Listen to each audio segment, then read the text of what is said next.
So, Labor Day, got chapter 16. As you recall, Attila last time seemed to have a little plan for Valamir. Not happy with his so-called best friend's happiness. So, I'm at chapter 16, 173 pages. The book is, I should know this, 329 pages. So, we'll see how much we do. I'm going to get to a certain point, and then maybe people will read the book. Find out. Anyway, chapter 16. We had a beautiful day. It was nice weather here in New Jersey. It was really a great day. So take care. It was good. Enjoy tomorrow. Hopefully you have a good week coming up. Anyway, chapter 16.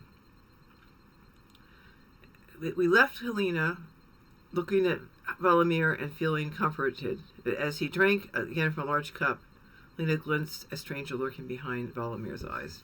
Because he's getting drunk. Okay. Chapter 16. Feeling distant, Helena watched Attila preside over the ritual of cup toasting. An assortment of men spoke not at random, but in a loose order. The initial speakers were from the crowd. Each represented a small clan. The men took turns praising the tribe. Some were brief. Others were interminable. After each, they drained their cups of mead with one smooth motion. For Helena, the procedure seemed endless. After the first 10, she'd lost track. She sat beside Valamir, her lower back aching and her mind numb. Finally, the commanders of the four bands each gave a short speech. 3 Hunnic leaders spoke in succession, their dresses sounding similar to Helena's ears. The speaker's voice began low. The words were more like animal growls than human expression, and gradually increased to strident shouts. As each concluded, the crowd erupted into a roar. The din grated on Helena, pounding at her head. She sat motionless and willed herself to keep from screaming. Throughout the ceremonies, Attila's face was impassive. The crowd chanted his name ecstatically and repeatedly. When Valamir stood and bowed his head to their leader, the men fell silent. He raised his cup high in tribute, elbow straight, and spoke Hunnic in a clear, loud voice. Helena did not understand a word. The men began to beat their knees in rhythm to the speech, praising it with percussion. He downed the mead in a long, smooth flow and held his cup above his head. The crowd erupted into pandemonium. The only discernible sound was the chanting of Attila's name. Helena's terror was raw. She felt someone's eyes on her. Turning quickly, she saw Attila studying her. His smile gave her goosebumps. Instinctively, her hand gripped her dagger, which hung ready at her left side. His eyes followed her hand, and he nodded approvingly. Attila waited as the chanting became a roar, beating the heavens with his name. He stood with 2 fists clenched in the air. The crowd groaned in ecstasy, then became quiet in hushed anticipation of his words. As he began, his tone was simple and clear. All listened, even Valamir, with an intensity that bordered on adoration. His voice grew louder, becoming more and more impassioned, free and euphoric shouts from the Huns' hard hearts. He was their god, Helena realized, and they would follow him anywhere, even to Hades and back. To be so well loved, Theodosius the Younger, emperor of the Eastern Roman Empire, would have groveled before the Christian cross. With a respectful bow, a guard offered Attila a large club. Attila acknowledged him with a curt nod, then pounded the truncheon twice on the ground, terminating the formal proceedings. While attendants unobtrusively cleared plates, others brought fresh platters heaped with slabs of meat. Drink flowed plentifully into quickly emptied cups. Helena had no appetite. Valamir stretched out on the ground and singing a thrace. At his side, Theodemir watched with calculating eyes. He had joined them, uninvited. With his expression nonchalant, he made sure that his brother's cup was kept well filled. When Helena glared at him, Theodemir's answering smile was smug. She wanted to slap him, but did not dare. No other man had joined the elect group congregated around Attila. Yet, the slave served Theodemir with the same careful intention as the others. Close to desperation, Helena stealthily kept vigil over Valamir, and when she caught Attila's discreet signal at Theudemir, her heart raced with anxiety. Moments after the Hun nodded his head, Theudemir gestured to two women waiting in the shadows beyond the flames. They came closer, their hips swaying and arranged themselves around Valamir, one to the side and one behind. Helena recognized the Ostrogoth woman named Maud, but not the other blonde. Valamir smiled as Maud ran her fingers through his hair. Cajoling them with soft words, Theudemir encouraged them with laughter and smiles. The blonde wrapped her arms around Valamir's shoulders and snickered as she whispered in his ear. Without hesitation, Helena pulled her dagger from its sheath. Power not born of darkness surged through her veins, and she hummed an ancient marching song. Affecting indifference, she held her blade up to the light, studying it with narrowed eyes. She pointed first at Maud, then the other. He looked at her cautiously, and she smiled with cold confidence. She spoke in rudimentary Gothic. "My blade is sharp." Without flinching, she pricked a finger, making it drip red. "Now go." The women did not need a second hint. They retreated to Theudemir. "You said she wouldn't care," Maud said, scolding him. He shrugged his shoulders and put his arms around them both, and kissed Maud briefly on the lips. She giggled and then spoke quietly to the other woman. The three stood up together, linked as one, and walked toward the shadows. Valamir forgot them. He turned to his equally drunken neighbor and began an earnest discussion. But shortly, it disintegrated to helpless laughter. Between gulps of mead, they took up singing louder than before. From his wooden chair, Attila watched Helena with icy eyes. He was less than a horse length away. "Perhaps I underestimated you." Despite her still hammering heart, she did not flinch from him. "You broke your word to Valamir. I won't forget." They locked wills, withdrawing from the outer world. Though surrounded by the celebration, they would not have been alone. They could have been alone in the flickering torchlight. She set her shoulders. "You made him drunk. Your plan was crude, Attila, unworthy of your skill." "You imagine things, Helena. I acted as a good host. Drink is all around me. As you see, I am not in its thrall. If you want to assign blame, give it to the rightful owner." "Then what of Theudemir's ruse?" "An amusing game." She shook her head. "You wanted to separate us. I don't understand you. You're Valamir's friend." He looked away, studying the crowd.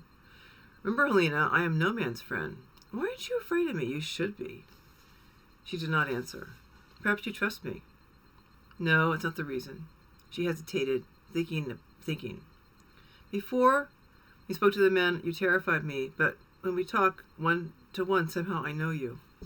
She was silent, her better judgment demanding that she be still. In the throes of curiosity, she ignored her inner voice. "Does everyone open their hearts to you? I find myself wanting to tell you everything, though I do not." Half quietly, "Please, it's a talent, but why keep anything back?" He approached her in a few deliberate steps. He stood over her, looking down, and then smiled. "You are like a rose, fragile in its beauty. Perhaps it'd be better if you stayed with my women tonight. Valamir is known, shall we say, for his excesses when he drinks. I'll keep yourself safe." Blood rushed to her face as she shook her head. Her eyes moved to Attila's leather boots, which were laced with rawhide. Suddenly, Valamir was between them, a head taller than Attila, glared at him. His Greek was slurred. "She's not for you." He stretched out his hand. "Come." His arm loomed before her eyes. His fingers spread wide. She looked up at the familiar face, his breath stinking of mead. And once again she saw a stranger. Her stomach tightened with fear.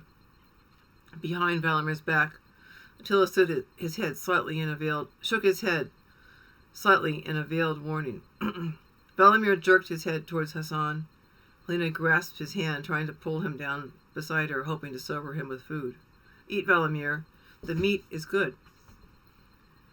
His eyes raked her body, sweeping her up and down. "I am hungry." She hated him for shaming her and tried to take back her hand, but he held it tightly, wrenching her into a clumsy embrace.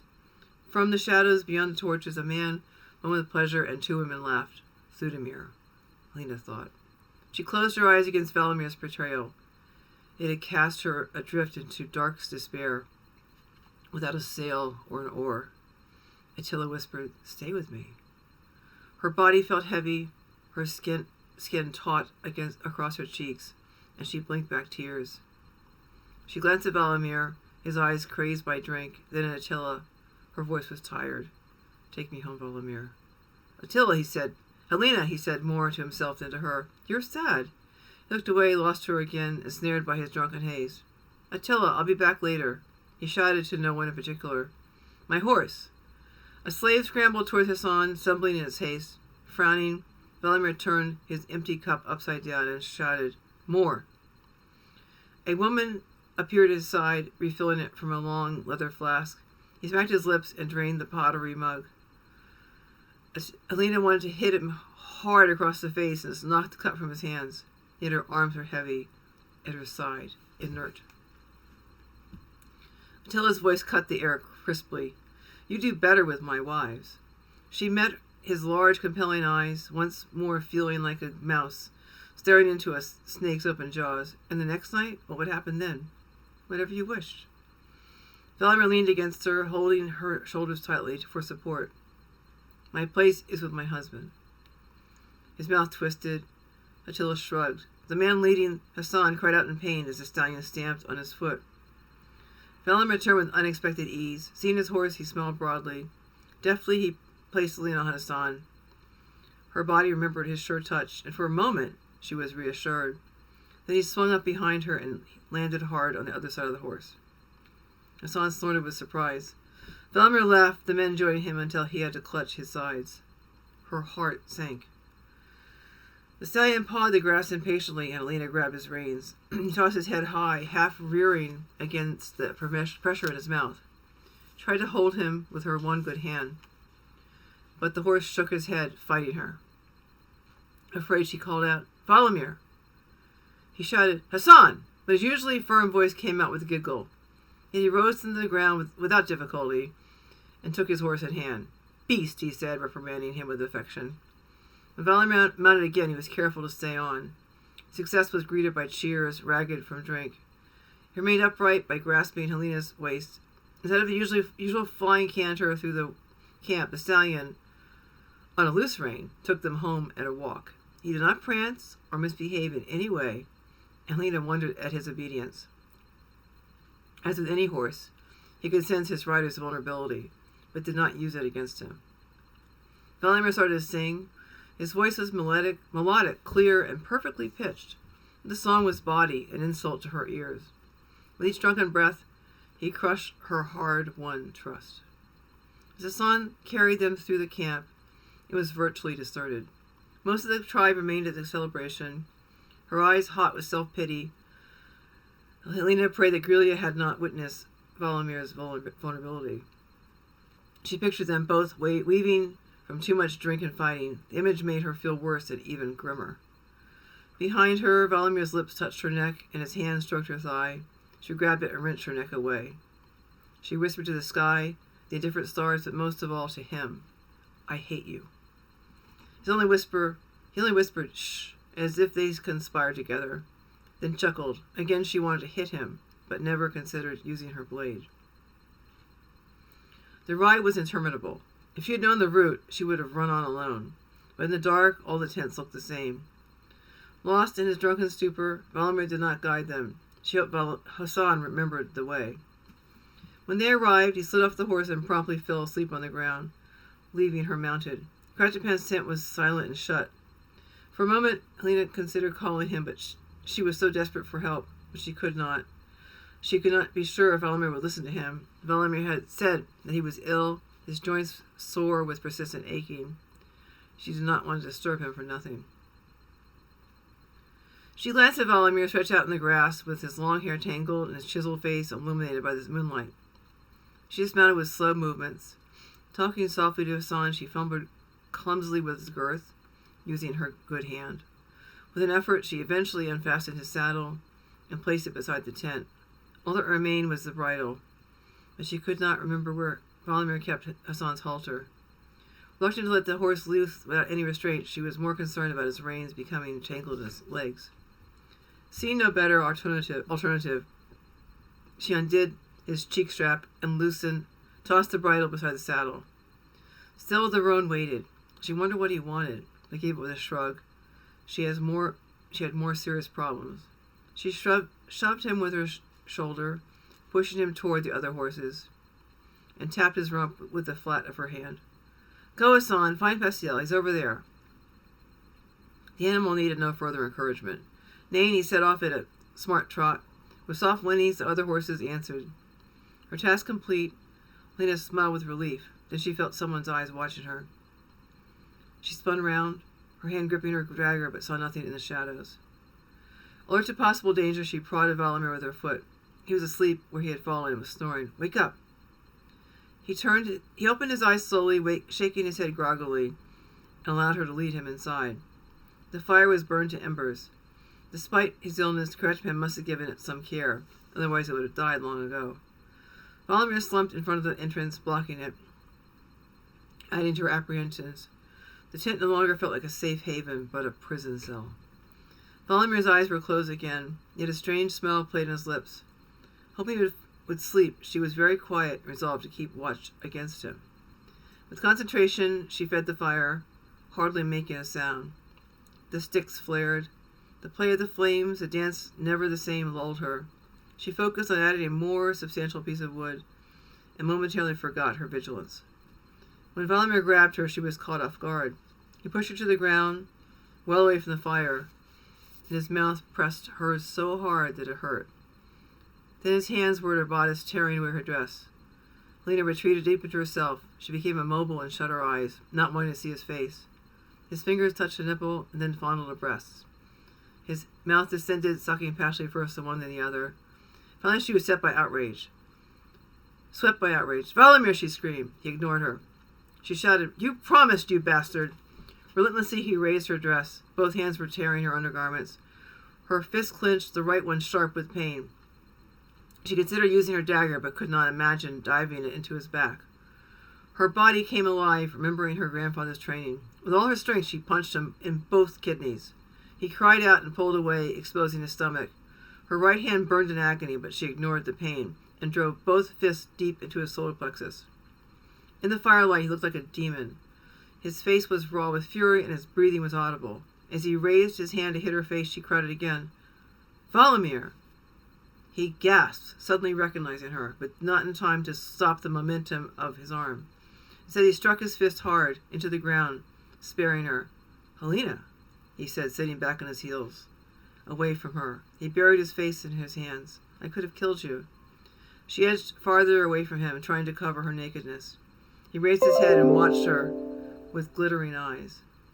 His words were still slurred, and he reeked of drink. I've dishonored you. If I say the night, I'll hurt you. His voice sounded strangled. Helena, I'll be back. Valamir, someone's watching this tent. He stood unsteadily. Attila has many eyes. She was desperate, wanting him to be gone, but afraid to be alone. I took off Hassan's saddle. Good, he said, staring at her, his eyes hungry with desire. Turning abruptly, he opened the entrance flap and paused. His words were soft, like a caress. I'm sorry. Then he was gone. She covered herself with a blanket and pulled her knees to her chest, shivering. To the shadows she mourned, Oh, Valamir. Valamir, she whispered it over and over again, her eyes wet with tears. Later, she roused herself and searched her satchel for her other plain dress. Her hands touched the soft silk of her wedding dress, and she cried. She wiped her eyes on her sleeve and replaced her ruined traveling dress with one even more old and worn. Yet she folded the torn garment neatly and buried it at the bottom of her satchel, as if to hide her shame. Alone in the sleeping pad, her stomach paused with the aftermath of fear. Her right hand throbbed. The tent was quiet, the hearth was warm, and in time she dreamed. When morning came, the fire was dead. She awoke to the sun shining full in her face from above and shivered in the cold. The tent felt empty without Valamir. Her stomach grumbled, but she ignored the need. More from habit than anything else, she tied to herself. When she had finished, she sat immobile in the shadows, with a blanket drawn over her head and shoulders like a widow's cowl. When she heard hoofbeats outside, her heart raced. May I enter? Attila asked. Helena's disappointment was bitter, her voice hoarse. Please, give me a moment. I'll join you outside. She pulled on her coat. the gift that had given her such joy, and went to meet the day. She felt sick and devastated, but did not care if Attila noticed. He was irrelevant, unlike Valamir. And that's chapter 16. So, Valamir is not perfect. When I was writing this book, I first saw him as really, sort of, he was too perfect. And then I had a good group of friends. We had two really good friends, Holly and Carla, and they were saying, he's too perfect. So I said, okay. So that's what happened. So we'll see what happens next time. What happened next time? We'll have to find out. So have a good week, and I'll see you next week. Take care. Bye-bye.